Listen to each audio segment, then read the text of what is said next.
ॐ गोष्ठेश्वरपुरे जातं गोष्ठेश्वर इति श्रुतम् ओङ्कारानन्दयोगीन्द्रं वन्दे विद्वन्मनोहरम्। ओम நமஸ்தே மேடம். நமஸ்தே மேடம். நமஸ்தே. ரொம்ப சந்தோஷமா இருக்கு. நம்ம இப்போ குரு ஸ்மரணம் எபிசோட் 2 இன்னைக்கு நம்ம பண்ண போறோம். இந்த எபிசோட் 1 பண்ணிட்டு நிறைய பேருக்கு அதை ஷேர் பண்ண போது எல்லாருமே சுவாமிஜியை பத்தி கேட்கறதுலயும் சுவாமிஜியை பத்தின விஷயங்களை ஸ்மரணம் பண்றதுலயும் அவர்களுக்கு நிறைய மனசாந்தி கிடைச்சது. குருநாதரை நினைக்கும் போது ரொம்ப இன்பமா இருந்தது அப்படிங்கறதெல்லாம் ஷேர் பண்ணியிருந்தா.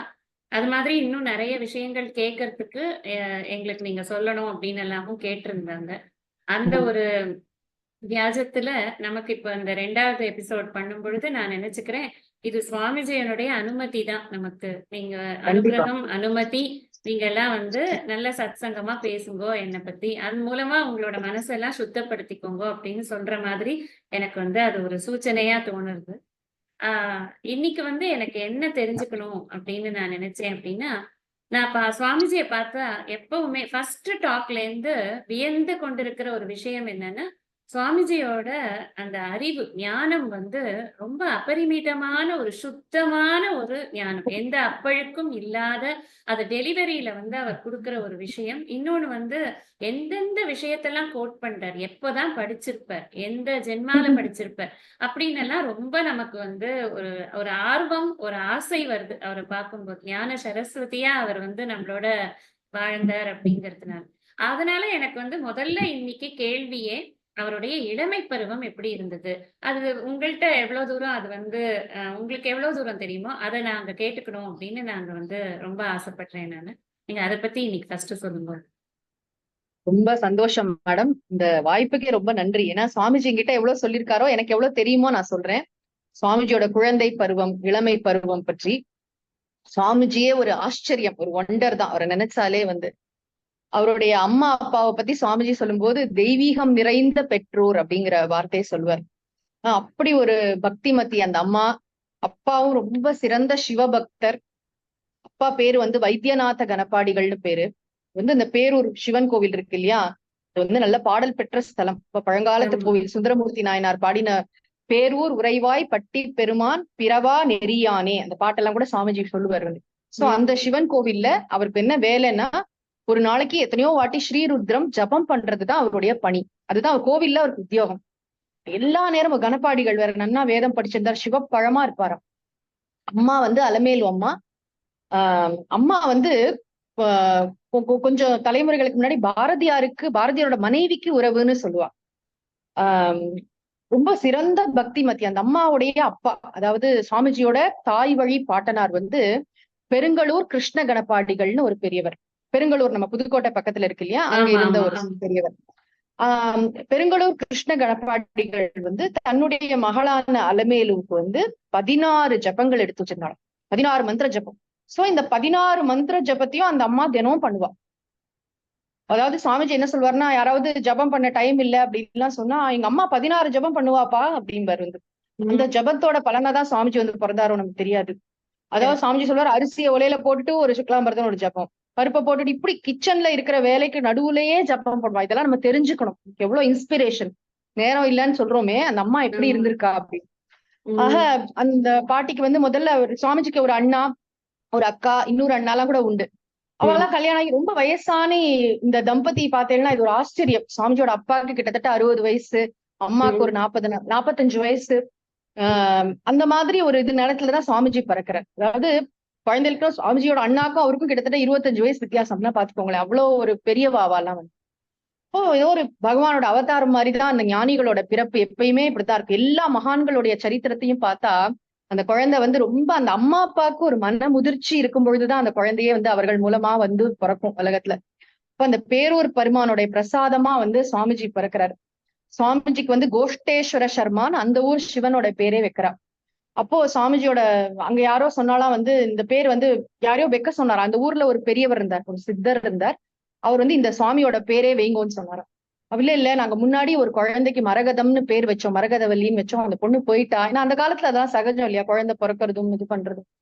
இல்ல இந்த பையன் நன்னா வருவான், நீங்க வைங்கோ, கோஷ்டேஸ்வர சர்மான்னு பேர் வைங்கோன்னு ஒரு பெரியவர் சொன்னாராம். சுவாமிஜி இது சொல்வார், இந்த பெரியவர் சொன்னார். அதனால வச்சா.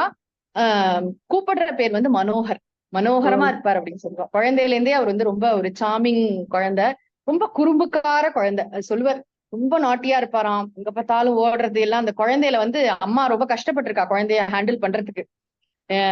உமாக்கு ரொம்ப கண்ணு தெரியாது, அலமேலு உமாக்கு வந்து. ஆனா அப்படி அவ்வளவு காரியங்களும் பண்ணிடுவா வீட்டுல வந்து. தினம் காத்தால ஆத்து வாசல்ல ஒரு பிள்ளையார் இருப்பார், பிள்ளையாருக்கு அபிஷேகம் பண்ணுவாளாம் வந்து. அவ அப்பா சொல்வாளாம், ஒரு நாள் அந்த பிள்ளையாருக்கு ஜலதோஷம் பிடிக்க போறது அப்படின்னு. அவ 2 பேரும் எப்பயும் சுவாமி நினைவாதான் பேசிட்டு இருப்பாளாம் வந்து. சுவாமிஜி வீட்டுல உட்காந்து சாப்பிட்டு இருக்கும்போது சில சமயம் பாம்பு போருமா, அம்மா பாம்பு அப்படின்னு. பரவாயில்ல நாளைக்கு சுப்பிரமணிய சுவாமிக்கு அபிஷேகம் பண்ணிடுவோம், அவ்வளவுதான். இந்த பாம்பை போய் அடிக்கிறது அதெல்லாம் பிடிக்காது சுவாமிஜிக்கு. ஆசிரமத்துல பாம்பு அடிச்சா ரொம்ப கோச்சுப்பாரு, அடிக்க கூடாதுன்னு பாரு, அதோட இடத்துலதான் நம்ம இருக்கோம் அப்படின்னு. எந்த உயிரையும் கொல்லாமை, அந்த கொல்லாமை விரதத்துல இருந்த. அதனால சுவாமிஜியோட குழந்தை பருவம்னா, சுவாமிஜி வந்து மொத்தம் எவ்வளவு படிச்சிருக்காரு அப்படின்னா, யாருமே நம்ப மாட்டா, 7ஆம் கிளாஸ் தான் படிச்சிருக்காரு, ஸ்கூல் படிப்பு. அவருக்கு இருக்கிற இங்கிலீஷா இருக்கட்டும், எனி சப்ஜெக்ட் மேட்டர், அவருடைய அந்த எக்ஸ்போஷர். ஒரு இடத்துக்கு போனா ரொம்ப ஒரு கடைசி வரைக்கும் அப்படிதான் இருந்தார். அந்த அப்சர்வேஷன் வந்து ஒண்ணு இல்ல, ஒரு போனே புதுசா வாங்குறோம்னா நம்மளாம் திணறோம் இல்ல, சுவாமிஜி ஒரே நாள்ல அதுல இருக்க எல்லா ஃபீச்சர்ஸும் தெரிஞ்சுட்டு இருக்கும். இந்த கற்கின்ற ஆர்வம். பகவான் ராமகிருஷ்ணர் கூட சொல்வார், நான் வந்து கடைசி வரைக்கும் நான் வந்து கற்றுக்கொண்டே இருப்பேன், குட் லேர்னர். அவர் தான் குட் டீச்சர் ஆக முடியும். சுவாமிஜிக்கு நல்ல அப்சர்வேஷன், எல்லாம் பார்த்து பார்த்து பார்த்து. அந்த பேரூர்ல அவருக்கு கிடைச்ச ஒரு சூழ்நிலை இருக்கு இல்லையா, ஒரு அட்மாஸ்பியர், வாதாவரணம். அத சுவாமிஜி ரொம்ப ரொம்ப பெருசா சொல்லுவார். ஏன்னா அதுதான் அவருடைய பேக்ரவுண்ட். அந்த ஊர் வந்து சிட்டியும் இல்ல, கொஞ்சம் கிராமம் மாதிரிதான் இருக்கும் அந்த பேரூருங்கிற இடம் வந்து. சோ அங்க வந்து சுவாமிஜி சொல்வார், அந்த காலத்துல, அந்த 60ஸ்ல அவர் வளர்ந்த காலத்துல எல்லாம் வந்து ஒரு வீட்லயும் ராமாயணமாமா, அப்புறம் ஒரு வீட்டுல பாகவதம் படிக்கிறது. அதாவது ஒரு சாஸ்திரத்தை படிச்சு அதை அப்படியே அடுத்த தலைமுறைக்கு கொடுக்கிற ஒரு பெரியவர்கள்லாம் காலமா இருந்துட்டே இருக்கா. இத சுவாமிஜி நோட் பண்றார். அந்த கோவில் பிரகாரங்கள்லாம் சுவாமிஜி தவழ்ந்திருக்கார். அங்க இருக்கிற அந்த பெரிய ஒரு கனக சபை மாதிரி இருக்குமே, அந்த ஒரு சிற்பமும் சுவாமிஜிக்கு ரொம்ப பழக்கம். சிற்பம் எப்படி பண்ணுவான்னு தெரியும். அதே மாதிரி கோவிலோட இணைந்த வாழ்க்கையில அப்பா குழந்தைய தூக்கின்னு போவாராம். யாராவது வந்து உங்க பையனா அப்படின்னு கேட்டா ஆமா அப்படின்னு. பேரனானா ஆமா, இந்த பேரன் வயசு சுவாமிஜிக்கு. குழந்தைய தூக்கிட்டு கோவிலுக்கு போவாராம். அப்புறம் இவரும் போய் எல்லாத்தையும் அப்சர்வ் பண்ணி ஒரு கோவில்னா என்னன்னா பிரம்மோத்சவம் நடக்கிறது, 10 நாள் உற்சவம் நடக்கிறது. ஒரு பக்கம் வேத பாராயணம், ஒரு பக்கம் திருமுறை ஓதுரா, ஒரு பக்கம் வந்து நிறைய நாதஸ்வரம், ஒரு பக்கம் யானை. இதெல்லாம் சுவாமிஜியோட மனசுல ஒரு சித்திரமா அப்படியே படர்ந்து இருக்கு. அது வந்து எப்படி சொல்றது, சுவாமிஜி அதனால தேனியில இதெல்லாம் பண்றதுக்கு ட்ரை பண்ணுவார் எப்பயுமே. இந்த பிரம்மோத்சவம் அதனாலதான் வந்து பெருந்திருவிழாவை 13 நாள் நடத்தி இந்த ஃபீல் எல்லாம் வேத பாடசாலை பசங்களுக்கு கொடுக்கணும், தேரெல்லாம் பார்க்கணும். நம்ம யானைய வந்து என்ன பண்ணிருக்காரு, ஒரு வாட்டி குழந்தையா இருக்கும்போது தட்டி பார்த்திருக்காரு, கை வலிச்சிருக்கு. நீங்களா தொட்டு யானையை அடிச்சா நம்ம கை வலிக்கும் தெரியுமா, நான் லேசா ஒரு தடவை தட்டி எனக்கு ரொம்ப வலிச்சு விட்டு கை அப்படின்னு சொல்லுவார். சோ இந்த மாதிரி அவருடைய எக்ஸ்போஷர் வந்து அந்த கோவில். அப்புறம் அந்த திருமுறை எல்லாம் நிறைய பாடுவாரே கோவில்ல உட்கார்ந்துருக்குமா, அனாயாசமா பாடு. அது எதுவுமே அவர் முறையா படிக்கல. இந்த கோவில்கள்ல சாயரக்ஷ பூஜை போது ஓதுவார் பாடுவா இல்லையா, அதை கேட்டு கேட்டு உள்ள போனது. இப்ப ஷியாமலா தண்டகம், அப்சர்வேஷன், ஷியாமலா தண்டகம், இந்திராட்சி சிவகவச்சம்லாம் சுவாமிஜி அம்மாட்டேந்து கத்துண்டது. அவ அம்மாக்கு ஆயிரக்கணக்கான ஸ்லோகங்கள் தெரியும், அம்மா சொல்லி சொல்லி இவருக்கு பாடம் ஆயிருக்கு. அந்த கொரோனா சமயத்துல எல்லாம் இந்திராட்சி சிவகவச்சம் சாண்ட் பண்றாரு சுவாமிஜி, டைப் பண்ணுங்கிறார். அந்த டெக்ஸ்ட் நெட்ல எங்கேயுமே இல்ல. சுவாமிஜி இது எந்த புத்தகத்துல இருக்குன்னா எனக்கு தெரியாது, எங்க அம்மா சொல்லி கொடுத்தா அப்படிங்கிறார். இதெல்லாம் பாருங்க, எத்தனை நம்ம வந்து ரெக்கார்ட் பண்ண விட்டதா கூட இருக்கும். பல வேர்ஷன்ஸ் இருக்கும் இல்லையா ஒரு ஸ்தோத்திரத்திலயும். அவ அம்மா சொல்லி கொடுத்ததா சொல்றாரு. ஷியாமலா தண்டகம் அம்மாட்டேந்து வந்தது. அம்மாட்டேந்து கேட்டு கேட்டு கேட்டு என்ன ஏக்கச்சந்த கிராகி மாதிரி ஒரு வாட்டி கேட்டாலே இவருக்கு வந்து மனசுல பதிஞ்சிடும். சோ குழந்தை ரொம்ப நாட்டியா இருக்குன்னு சொல்லிட்டு ஒரு சரஸ்வதி பாடசாலைன்னு ஒரு ஸ்கூல் இருந்தது, அதுல போட்டாலாம். அதுக்கப்புறம் வந்து கொஞ்ச நாளைக்கு சுவாமிஜி வந்து மதுரையில இருக்கணுமா இருந்தது. ஏன்னா அவ பெரியம்மா அங்க இருந்தா, அவாத்துல தங்கி கொஞ்ச நாள் இருந்திருக்காரு வந்து. ஏதோ குடும்ப சூழ்நிலைனால, அப்பா கொஞ்சம் உடம்பு சரியில்லாம இருந்தது, அந்த மாதிரி சூழ்நிலையில. முதல்ல இவருக்கு வந்து உபநயனம் பண்ணினதே கூட காஞ்சி ஜெகத்குரு ஜெயேந்திர சரஸ்வதி சுவாமிகள் முன்னிலையில தான் இவருக்கு வந்து உபநயனம் பண்ணிருக்கா. பண்ணிட்டு இது என்ன ஆச்சரியம்னா, அந்த நாள்ல வந்து அவளுக்கு உபநயனம் பண்றதுக்கு கூட ரொம்ப வசதி இல்ல வீட்டுல வந்து. இந்த குழந்தைய பார்த்து இவனுக்கு பண்ணிட்டு அவரே அழைச்சிட்டு போயிட்டாராம், நான் பாடசாலையில சேர்த்துக்கிறேன் அப்படின்னு. இவர் எங்க போனாருன்னா அம்மா அப்பாக்கு தெரியாது. அதுக்கப்புறம் யாரோ சொன்னாலும் மணக்கால்ல கொண்டே மகாலிங்க கணப்பாடிகள்கிட்ட விட்டுருக்கா அப்படின்னு. இவர்தான் தெரியும். மணக்கால் மகாலிங்க கணப்பாடிகள்ங்கிறவர் 1000 பேருக்கு மேல வேதம் சொல்லி கொடுத்த ஒரு பெரிய மகா பண்டிதர் அவர் வந்து. அவர்கிட்டதான் சுவாமிஜி போய் கொஞ்ச நாள் வந்து அங்க படிச்சிருக்காரு, அங்க அத்தியனம் பண்ணிருக்காரு. அதுக்கெல்லாம் முதல்ல அந்த சின்ன வயசுல ஸ்கூல் படிப்பா இல்லையா, அந்த மாதிரி ஸ்கூல் படிக்கிற ஸ்டேஜ்ல வந்து இதெல்லாம் வேற வேற கால நிலைகள். சாந்தி சொன்னதை வச்சுன்னு சொல்றேன். சரஸ்வதி பாடசாலை படிச்சிருக்காரு, பேரூர் சாந்தலிங்க அடிகளார் பாடசாலை படிச்சிருக்காரு, மதுரையில பொன்னையங்கார் பள்ளின்னு ஒண்ணு இருக்கு வடக்கு ஆவணி மூல வீதியில, அந்த ஸ்கூல்லயும் கொஞ்ச நாள் படிச்சிருக்காரு. சேதுபதி ஹை ஸ்கூல்ல படிச்சிருக்காரு. இது எல்லாமே 7ஆம் கிளாஸ் வரைக்கும் தான். பாரதியார் இந்த வேலை பார்த்த ஸ்கூல்னு சொல்லுவா, அதுல வந்து படிச்சிருக்காரு. நல்ல இங்கிலீஷ்லாம் நல்லா எழுதுவாராம் 7th ஸ்டாண்டர்ட் வரைக்கும். அதுக்கப்புறம் வந்து என்ன இருக்கு, இல்ல அப்பாவுக்கு ரொம்ப உடம்பு சரியில்லை, நீ வந்து இங்க அப்பாவோட பாத்துக்கணும் அப்படிங்கிற. அப்பாவுக்கு பார்க்கின்சன்ஸ் வந்துடுது, கையெல்லாம் ரொம்ப நடுங்குமா, முடியாம ஆயிட்டார். ரொம்ப அனுஷ்டானம் மிக்கவர் அவ அப்பா வந்து. சோ அப்பாக்காக சந்தியாவந்தனம் பண்றது முதற்கொண்டு அர்க்கியம் எல்லாம் சுவாமிஜியே விடுவாராம். அதே மாதிரி அவ அப்பாவை பத்தி சொல்லும் போது ஆச்சரியமான விஷயங்கள் நம்ம எங்கேயுமே கேட்டிருக்க மாட்டோம். பூனல் வந்து அவ அப்பாவே தான் பண்ணிப்பாளாம். கொல்லையில இருந்து அந்த பருத்தி செடியில இருந்து அந்த பஞ்செல்லாம் பறிச்சு, அவளே தக்கிளி இருக்குமா அதுல நூல் நூத்து, அவ கையில இருந்து ஏதோ 96 அடி என்னமோ கணக்கு, அது வச்சு கரெக்டா வருமா, இந்த வயர் வரைக்கும் வர்றத மாதிரி அவரே பண்ணுவாராம். பூனெல்லாம் வந்து வாத்தியார்ட்ட வாங்குறது, கடையில வாங்குற பழக்கமே கிடையாது, அந்தந்த அவளே பண்ணிப்பா அப்படின்னு சொல்லுவார் சுவாமிஜி வந்து. சோ அப்பா ரொம்ப அனுஷ்டானம் மிக்கவரா இருக்கு. அப்பா கூடவே இருந்து எல்லாம் பாத்துட்டு இருக்காரு. அப்ப எப்படி சூழ்நிலை மாறிடுதுன்னா, பாட்டிக்கு ரொம்ப வயசாயிடுத்து, அப்பாக்கு உடம்பு அம்மாக்கு உடம்பு சரியில்லை, அப்பாவுக்கு உடம்பு சரியில்லை, அம்மா இருக்கா. சோ சுவாமிஜிக்கு என்ன வேலைன்னா, அப்பாவை கவனிச்சுண்டு அப்பா கோவில்ல என்ன வேலை பார்த்தாரோ அது இவருக்கு கொடுக்குறா. சோ அங்க வந்து இவர் கோவில்ல போய் ருத்ரம் சொல்றது, அப்புறம் இந்த வெள்ளி குடத்துல எல்லாம் ஜலம் எடுத்துன்னு போறது, சுவாமிக்கு அபிஷேகத்துக்கு ஜலம் கொண்டு கொடுக்கறது, கைங்கரியம் பண்ணிட்டே 8th ஆத்துல ஒரு ஸ்ரௌத்திகள் அவர்கிட்ட, ராஜாமணி ஸ்ரௌத்திகள்னு சொல்லுவா, அவர்கிட்ட வந்து அவர் ஆக்சுவலி சாம வேதம், ஆனா கிருஷ்ண யஜுர்வேதம் அவருக்கு எல்லாம் 3 வேதம் படிச்சவர்னு சொல்லுவா சாமிஜி. அவருக்கு 16 குழந்தைகளும் என்னமோ, இத்தனை குழந்தைகளோடய சாமிஜி வந்து போய் அவர்கிட்ட கிருஷ்ண யஜுர்வேதம் அத்தியனம் பண்ணி முன்னாடியே கொஞ்சம் படிச்சிருந்தாரு. அவர் அப்புறம் ஸ்டார்ட் ஆச்சாங்க. சோ வேதம் படிக்கிறது, அப்பாவை பாத்துக்கிறது, கோவில் வேலை. சோ இதுக்கு நடுவுல கோவில்ல என்னன்னா, கிணத்துல ஜலம் இழுத்துட்டே வேத மந்திரத்தெல்லாம் உரு போடணும். 5 நிமிஷம் சும்மா இருக்க முடியாது, ஏன்னா சாயங்காலம் போய் எங்க சந்தா சொல்லி ஆகணும். ஆனா வந்து அந்த அப்சர்வேஷன், கோவில்னா எப்படி இருக்கும் சுவாமிஜிட்ட கேட்டேன்னா ஒரு 10 நாளைக்கு உபன்யாசம் பண்ணுவார். ஏன்னா கோவில்ல வந்து மடப்பள்ளி இருக்கும், மடப்பள்ளியில வந்து பாச்சகாச்சாரியர்னு பேர், அந்த அவருக்கு தீட்சை எல்லாம் உண்டு. யாரு பிரசாதம் நைவேத்தியம் பண்றாரோ யாரோ கூப்பிட்டு பண்ண முடியாது, அதற்குன்னு ஒரு ஆச்சாரியார் இருப்பார், அவர் பண்ணுவார். அதே மாதிரி எத்தனை சிவாச்சாரியார் இருக்கணும், அந்த சிவன் கோவிலுடைய அந்த இது இருக்கு இல்லையா, எப்படி இருக்கணும் ஐடியலா, அதெல்லாம் பார்த்துட்டு திருவாரூர் கோயில்லாம் பார்த்து ரொம்ப வருத்தப்படும். 4 சிவாச்சாரியார் தான் இருக்கா, எவ்வளவு பெரிய கோவில், கோவில்ல அவ்வளவு வேலை இருக்கும் இல்லையா வந்து.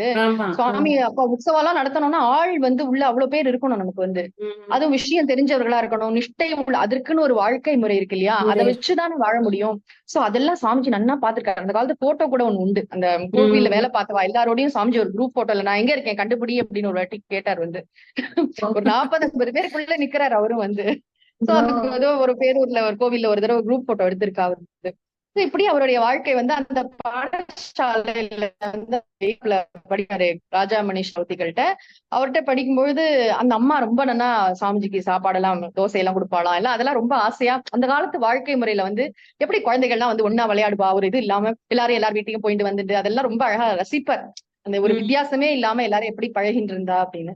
அப்புறம் அப்பாவுக்கு வந்து முதுகுல எல்லாம் நிறைய எறும்புலாம் கடிச்சு பெட்சோர் மாதிரி வந்துலாம். அப்ப சுவாமிஜி நிறைய அவருக்கு வந்து சேவையெல்லாம் பண்ணியிருக்காராம். இது எப்படி தெரியும்னா, அம்மா ரொம்ப முடியாம இருந்தப்போ எனக்கு ஒரு பாக்கியம் கிடைச்சது, அவளுக்கு சேவை பண்ணவாளுக்கு நான் கூட அசிஸ்ட் பண்ணிட்டு இருந்தேன். அப்ப சொன்னார், அம்மாங்கிறதுனால நான் பக்கத்துல வரல, அப்பாக்கு நான் தான் பண்ணினேன், நீங்க யாரும் இல்லைன்னா நான் பண்ணிடுவேன் அப்படின்னு சொன்னாரு. சோ அப்புறம் அப்பா காலம் ஆயிட்டா. அப்பா காலம் ஆன உடனே எல்லாம் இதெல்லாம் பண்ணியாச்சு, சம்ஸ்காரம் எல்லாம் பண்ணியாச்சு. அப்ப சுவாமிஜிக்கு என்னன்னா, அம்மா ரொம்ப அப்செட் ஆயிடுவாளே அப்படின்னு நினைச்சாராம். சொன்னார், எங்க அம்மா வந்து ரொம்ப அப்செட் ஆயிடுவாளேன்னு நினைச்சேன். எங்க அம்மா சொன்னா, ஒண்ணு எண்ணெய் போகணும் இல்ல திரி போகணும், அவ்வளவுதான். அவளுக்கு எவ்வளவு வேதாந்தம் புரிஞ்சிருக்கு பாரு, இவெல்லாம் படிச்சிருக்கு, வேதாந்தம் படிக்கல நம்ம நினைக்கிறோம்.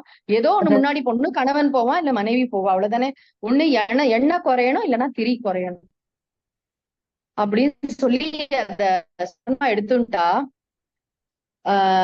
இப்படின்னு சொல்லி சுவாமிஜி தன்னுடைய இளமை பருவத்தை வந்து இப்படி அழகா சொல்லிட்டே போவார் வந்து. அது அப்ப நான் நிறைய ஷேர் பண்ணுவார், அவருடைய சின்ன வயசு காலம் எப்படி இருந்தது. அந்த கோவில், அந்த கோவில தான் மனசுல வச்சு நீங்க தேனியில நம்ம போய் வேதபுரியில ஒரு அழகான தட்சிணாமூர்த்தி வித்யாபீடத்தை பாக்குறோமே, அது வந்து அவர் மனசுல இருந்த ஒரு பிரெயின் சைல்ட் வந்து. அங்க ஒரு பிள்ளையார் கோவில் இருந்தது அவருடைய தெருவுல. அந்த பிள்ளையார் கோவிலுக்கு வந்து கும்பாபிஷேகம் பண்ணிருக்கா இவர் சின்ன பையனா இருந்தப்போ, அதை பார்த்திருக்காரு அவர். சோ ஒரு ம், கோவில்னா எப்படி எப்படி பண்ணணும், கும்பாபிஷேகம் எப்படி நடக்கணும், எந்தெந்த ம், சன்னதி எங்கெங்க வைக்கணும், இதெல்லாம் ஒரு மைண்ட்ல அப்போல இருந்து அது விதையா இருந்திருக்கு. நீங்க ம், நம்மளாம் ஆச்சரியமா பாக்குறோம். ஆனா சுவாமிஜி சொல்றாரு இதுல எத்தனை பிரச்சனை இருக்குன்னு எனக்கு தான் பிரச்சனைன்னா என்ன, இன்னும் நன்னா பண்ணணும். சாமிஜி ஒரு பெர்ஃபெக்ஷனிஸ்ட், இன்னும் நன்னா பண்ணணும், இன்னும் நன்னா ஆமா. பண்ணணும்னு நினைப்பாரு ஒரு ஒரு இது வந்து. ஆனா வந்து அவர் மனசுல இருந்ததெல்லாம் அந்த தட்சிணாமூர்த்தி வித்யாபீட்டத்துல கொண்டு வந்துருவார் வந்து. அவர் எப்படி எப்படி ம், நடத்தணும், அந்த ஓதுவார் பாடுறது, அந்த முறையா ஒரு சிவன் கோவில்னா இப்படிதான் இருக்கணும். காலம்பரை இருந்து ம், ராத்திரி வரைக்கும் இதுதான் பூஜையில இருந்து ஆரம்பிச்சு இப்படி இப்படி நடத்தணும். அது நினைச்சது அழகா செஞ்சும் காமிச்சார். ஏன்னா நமக்கு ஆமா. நம்ம நிறைய பேருக்கு வந்து ஒரு சம்ஸ்காரம் சுவாமிஜியால வந்தது. கோவில்ல உட்காந்து ஜபம் பண்றது, கோவில் ம், பூஜைகள்ல கலந்துக்கிறது, ம், ஒவ்வொரு ஒவ்வொரு ஈவன் விநாயகர் சதுர்த்தியில ஆரம்பிச்சு ஒரு ஒரு ஃபங்க்ஷனும் ஆசிரமத்துல சுவாமிஜி கொண்டாடுறதே அவ்வளவு அழகா இருக்கும். சாஸ்திரோக்தமா இருக்கும், கல்ப பூஜையா இருக்கும். சும்மா ஏனோ தானோன்னு 2 வெத்தலை பாக்க வச்சு நிவேத்தியம் பண்ணிட்டு போன்னு சொல்ற பர்சன் கிடையாது. ப்ராப்பரா பிள்ளையாருக்கு சஹஸ்ரநாம அர்ச்சனை பண்ணணும்னா பண்ணணும், ஹோமம் பண்ணணும்னா பண்ணணும். முருகனுக்கெல்லாம் சண்முக அர்ச்சனை 6 பேர் நின்று அர்ச்சனை பண்ணுவா. இப்படிலாம் வைப்பாரு. ஓ, ஒரு ஒரு சுவாமியும் கொண்டாடுவார் வந்து. ஒரு ம், சுவாமி ஒரு தெய்வ திருவுருவத்தை எப்படி கொண்டாடுறதுன்னு சுவாமிஜிக்கு தெரியும். இதெல்லாம் வந்து அந்த பேரூர்ல இருந்து வந்ததுதான். ம், அப்புறம் அந்த கிராம தேவதைகள்லாம் இருப்பா இல்லையா, பத்ரகாளி, அந்த சாமிக்கெல்லாம் ஆமா. எப்படி வழிபாடு பண்றான். அதாவது ஒரு கம்ப்ளீட்டா வந்து ஒரு அப்சர்வேஷன் பண்ணி பண்ணி பண்ணி இந்த ம், வழிபாடுகளை பற்றி மனசுல அப்படி ஒரு அழகான ஒரு பிக்சர் உண்டு சாமிஜிக்கு வந்து. ம், அதுக்கப்புறம் இதெல்லாம் ஒரு அத்தியாயனம் பண்ணி முடிச்சிட்டாரு. 18, 19 வயசுல அத்தியாயனமே பண்ணி கிருஷ்ண யஜுர்வேதம் படிச்சு முடிச்சாச்சு. அப்போ ம், அம்மா வந்து அவருக்கு பொண்ணெல்லாம் பாத்துட்டு இருக்கா கல்யாணத்துக்கு வந்து. இவருக்கு மனசுல வந்து ஒரு வைராக்கியம் எப்படின்னா, நீங்க கேட்டல் இப்போ நல்ல கேள்வி. சுவாமிஜிக்கு எப்படி இவ்வளவு விஷயம் தெரியும். ஒண்ணு வந்து இயற்கையாவே ஒரு மேதா சக்தி இருக்கு. இருக்கு. அதாவது அந்த அலமேலு அம்மா என்ன சொல்லுவானா, எங்க அப்பா தான் வந்து பிறந்துட்டா அப்படின்னே சொல்லுவா. ம், அப்பாவே வந்து பிறந்திருக்கான்னு அந்த பாட்டிக்கு ஒரு நம்பிக்கை. ம், சுவாமிஜிக்கு எப்படின்னா நிறைய கேட்பார். அவர் சைக்கிள் எடுத்துட்டு அந்த ராம் நகர்ல ஒரு கோவில் இருக்கு. அங்க போய் வந்து ஃபுல்லா கிருபானந்த வாரியார் அந்த மாதிரி பெரியவர்கள்லாம் நிறைய ஒரு உபன்யாசத்துக்கு ஒரு வழியா கேட்டுட்டே இருப்பாராம். நிறைய ம், உபன்யாசம் கேட்டிருக்காரு சுவாமிஜி. கேட்டு கேட்டு கேள்வி அதிகாரம் சுவாமிஜிக்காகவே வந்தது. ஏன்னா எப்படி நம்ம நன்றாக எல்லா விஷயத்தையும் கேட்டா இப்படி ஒரு இதோட இருக்க முடியும். நிறைய விஷயம் ம், அவர் கேள்வி ஞானத்திலே தான் சொல்லுவார் சுவாமிஜி. படிச்சாரா ம், அப்படிங்கறத விட கேட்டே சொன்னது. அப்புறம் வந்து ம், சித்பவானந்த சுவாமிஜியோட ஞான யோக விளக்கம் அந்த புஸ்தகம் ம், வந்து பேரூர் கோவில்ல விற்பனை அந்த புக் ஸ்டால்ல இருந்திருக்கு. அத வாங்கி ம், படிச்சுட்டு யார் ம், இந்த சுவாமிஜி, சித்பவானந்த சுவாமிஜி பேர் பாக்குறாரு. பார்த்துட்டு வந்து அந்த சாமியை பார்க்கணும் அப்படின்னு மனசுல ஒரு இது வந்துருக்கு. ம். அவர் கரெக்டா சித்திர சாவடின்னு ஒரு ஊர் இருக்கு கோயம்புத்தூர் பக்கத்துலயே. ஓ, அங்க ஒரு ஆசிரமம் இருக்கு. அங்க வரப்போறார் சித்பவானந்த சுவாமிஜி வரார். சோ அவரை நேர போய் பார்க்கணும் அப்படின்னு மனசுல நினைச்சுக்கிறார். இதுக்கு நடுவுல ம், என்னன்னா அவர் வந்து நிறைய அந்த பாராயணத்துக்காக நிறைய ஊர்களுக்கு எல்லாம் போயிருக்காரு. எனக்கு வந்து ம், குரோனாலஜிக்கலா சொல்ல தெரியல. சுவாமிஜி அப்பப்ப சொன்ன விஷயங்களோட ஜஸ்ட் ஒரு இது மாதிரி தெளிச்சுட்டு போறேன் நான் வந்து. என்னன்னா பாலக்காட்டுல வந்து இதுக்கு போனாராம். ஒரு விஷ்ணு சஹஸ்ரநாம 45 நாள் பாராயணத்துக்கு. இது மாதிரி நிறைய பாராயணத்துக்கு போறது. ஏன்னா புரோஹிதர் ஆயிட்டார். வேதம் படிச்சு அடுத்தது என்னன்னா புரோஹிதர். அவருடைய இன்னொரு ம், டைமென்ஷன். ஒரு ம், வேதம் படித்த புரோஹிதராக சுவாமிஜி அந்த ஊர்ல சைக்கிள் எடுத்துட்டு அங்கேயும் இங்கேயும் போய் நிறைய கல்யாணம், நிறைய ம், புண்ணியாக வாச்சனம் இந்த மாதிரி இதெல்லாம் நிறைய பேருக்கு பண்ணி வச்சிருக்காரு. ம், அதையும் நம்ம நோட் பண்ணோம். அதனால ஒரு புரோஹிதரோட வாழ்க்கையில என்னென்ன கஷ்டங்கள் இருக்கும்னு சுவாமிஜிக்கு தெரியும். அதே நேரத்துல வந்து நம்ம ரொம்ப பேராசைப்படக்கூடாது அப்படிங்கறதையும் சொல்லிட்டே இருப்பாரு வந்து. என்னன்னா ஜெயகாந்தன் எங்கேயோ எழுதியிருக்காரு. அது ரொம்ப சொல்லுவார் சுவாமிஜி. அந்தணர்கள் வந்து ஆஹ் எளிமையை வறுமை என்று நினைக்க தொடங்கினார்கள். ம், அதிலிருந்து அனைத்தும் மாறத் தொடங்கின. ம், இப்ப எடுத்து எளிமையா வாழறத போய் வறுமைன்னு நம்ம நினைச்சுட்டோம். இதெல்லாம் ம், லக்ஸரிலாம் இருந்தாதான் வாழ்க்கை நல்லா இருக்கும்னு நினைச்சுட்டோம். அப்படி இல்ல ம், அப்படின்னு சொல்லிட்டு ஒரு தடவை புரோகிதர்களுக்கு பேசும்போது சொல்றார். ம், சுவாமிஜி ஒரு தடவை அந்த பேரூர் கிராமத்துல யாரோ ஒரு பாட்டி, ஒரு வயசான அம்மா வந்து காலமாயிட்டா. சம்ஸ்காரம் ம். பண்ண யாருமே இல்ல. ஏன்னா பணம் இன்னைக்கு வந்து யாராவது ஒருத்தர் போனா எவ்வளவு லட்சக்கணக்குல செலவாகிறது ஆமா. இல்லையா வந்து. சம்ஸ்காரம் பண்ண யாருமே இல்ல. அப்போ சுவாமிஜி போய் வந்து ஆஹ் ஒரே ஒரு துளசிய மட்டும் வாங்கிட்டு சம்ஸ்காரம் பண்ணி வச்சாராம் அந்த பாட்டிக்கு சுவாமிஜி. இது ஒரு பெரிய ஒரு தர்மமா சொல்லி கொடுத்தாரு அவளுக்கெல்லாம். மத்த புரோகிதர்களுக்கு எல்லாம் சொன்னார். நீங்க வந்து பணம் இருக்காது, நம்ம வேத மாத்தா நம்மளை காப்பாத்துவா, ஒரு நாளைக்கு நம்மளை கைவிட மாட்டா, நம்மள கஷ்டத்தெல்லாம் வைக்க மாட்டா. ஆனா நீங்க வந்து இவ்வளவு பணம் கொடுத்தாதான் பண்ணுவேன்னு தயவு செஞ்சு யாரும் சொல்லாதீங்கோ. இந்த அநாத ம். பிரேத சம்ஸ்காரத்துக்கு எல்லாம் அவ்வளவு பலன் இருக்கு. மகாபெரிவா கூட நிறைய சொல்லியிருக்கா இதை சொல்லி பத்தி. ஈவன் மகாபெரிவா பத்தி கூட சுவாமிஜி ரொம்ப சொல்லுவார். தெய்வத்தின் குரல் நம்ம எல்லாரும் கண்டிப்பா படிக்கணும் அப்படிம்பார். அதுல ம், அவ்வளவு தர்மங்கள் சொல்லியிருக்கா பெரியவா, அதெல்லாம் நம்ம படிக்கணும் அப்படிம்பார். சோ இப்படி ம், வந்து ஒரு புரோஹிதரா இருந்திருக்காரு. அந்த ஊர்ல வந்து நிறைய அது அப்ப போய் பார்க்கும்போது அவருக்கு வந்து உலகத்தை பார்க்கும்பொழுது என்ன நடந்துட்டு இருக்கு, எல்லாரும் என்ன பண்ணிட்டு இருக்கா. நானா நினைச்சுப்பேன் சாமிஜிக்கு வைராக்கியம் எப்படி அவருக்கு வந்து டெஸ்டைன்ட், அவர் வந்து கண்டிப்பா ஒரு துறவி ஆகிறதுங்கிறது மாதிரி படைக்கப்பட்டிருக்கார். ஆனா கூட அவர் மைண்ட்ல இதெல்லாம் பரீட்சை லோகான் மாதிரி பார்த்திருப்பாரு இல்லையா, எப்படி வாழ்க்கை நடக்கிறது, உலகியல் ம், மக்கள் எப்படி வாழறா உலகத்துல. ஒரு ம், வீட்டுக்கு ரொம்ப சொல்லுவார். ஒரு ஆத்துக்கு வந்து ஹோமம் பண்ண போனா நீங்க நிறைய கேட்டிருப்பேன் கிளாஸ்ல சொல்லுவார். கசண்டு நெய்யை கொண்டு வந்து வச்சாலாம். ஆமா. ஹோமத்துக்கு சுவாமிக்கு உத்தமமான திரவியத்தை தானே படைக்கணும், கசண்டு நெய் இல்ல சுவாமிக்கு தானே வச்சு. இந்த பூ கொஞ்சம் வாடி இருக்கு சாமிக்கு வைப்பா, அது எப்படி வாடின பூவை சாமிக்கு வைக்க முடியும்? சாமிஜி வந்து சண்டை போட்டு எனக்கு நல்ல நெய் கொடுத்தாதான் ஹோமம் பண்ணுவேன் அப்படின்னு சொல்லிட்டு அந்த வயசுல ஒரு இதெல்லாம் இருக்கும் இல்லையா, அப்புறம் அந்த மாமி கொண்டு வந்து கொடுத்தாலாம். எல்லாருக்குமே கொஞ்சம் பண கஷ்டம் எல்லாம் இருந்திருக்கு அந்த காலத்துல, இல்லன்னு சொல்லல. ஆனாலும் சுவாமிஜி வந்து அந்த குவாலிட்டியில காம்ப்ரமைஸ் பண்ண மாட்டார். ஒரு பகவானுக்கு ஆராதனைக்கு கொடுக்குற பொருள்னா அதுக்கு வந்து கம்ப்ளீட்டா அதுக்குள்ள மரியாதை சரியா இருக்கணும் அப்படிங்கறத ரொம்ப இன்சிஸ்ட் பண்ணு. ஸ்ரத்தா, இதெல்லாம் ஸ்ரத்தையோட விளக்கம், வேற ஒண்ணுமே இல்ல வந்து. அப்புறம் ஒரு நாளைக்கு என்ன பண்ணிருக்காரு, விஜயவாடாக்கு போயிருக்காரு. எதுக்காக போனாரு தெரியல, ஏதோ பாராயணத்துக்கு போயிருப்பாரு. கிருஷ்ணா நதி தீரத்துல என்ன பண்ணிருக்காரு, கையில இருந்த பணத்தை எல்லாத்தையும் தானம் கொடுத்துட்டாராம். கொடுத்துட்டு இவ்வளவு பெரிய குடுமியான் பெரிய நீளமா முடி வச்சுட்டு இருப்பாரா, எல்லாத்தையும் மொட்டை அடிச்சுட்டு கிருஷ்ணா நதியில ஸ்நானம் பண்ணிட்டு நான் சன்னியாசி ஆயிட்டேன் அப்படின்னு சொல்லிட்டாராம். இத சாமிஜி என்கிட்ட சொல்லும் போது நான் கேட்டேன், சாமிஜி இப்படி எல்லாம் பண்ணலாமா அப்படின்னு கேட்டேன். பண்ணலாம், ஆனா பண்ணிட்டு குருவை தேடி போகணும்னு சொல்லியிருக்கு அப்படின்னு சொன்னேன்.